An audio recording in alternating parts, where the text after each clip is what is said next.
সরকারের কাছে থাকা বাংলাদেশি নাগরিকদের অতি গোপন তথ্য অনলাইনে বিক্রি করেছেন পুলিশের দুই কর্মকর্তা।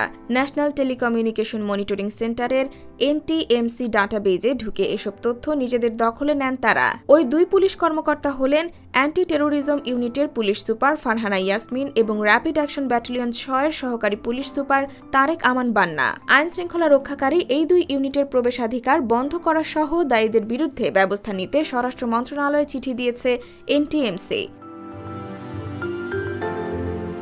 জানা যায়, পুলিশ সুপার ফারহানা ইয়াসমিন এবং এএসপি তারেক আমান আইডি থেকে ন্যাশনাল ইন্টেলিজেন্স প্ল্যাটফর্মে প্রবেশ করেন। সেখান থেকে নাগরিকদের অতি সংবেদনশীল এবং ক্লাসিফাইড গোপনীয় তথ্য নেওয়া হয়, যার মধ্যে আছে জাতীয় পরিচয়পত্র, ব্যবহৃত মোবাইল হ্যান্ডসেটের তথ্য, কল রেকর্ডস, ক্রিমিনাল প্রোফাইল সহ বিভিন্ন ধরনের তথ্য।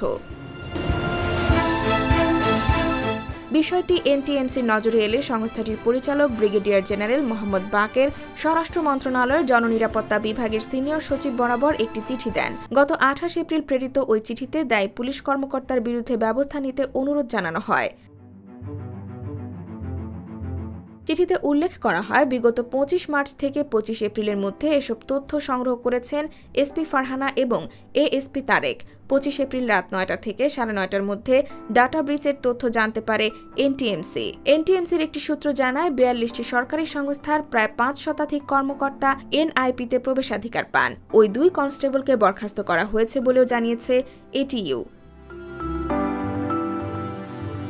IBTV USA, new York.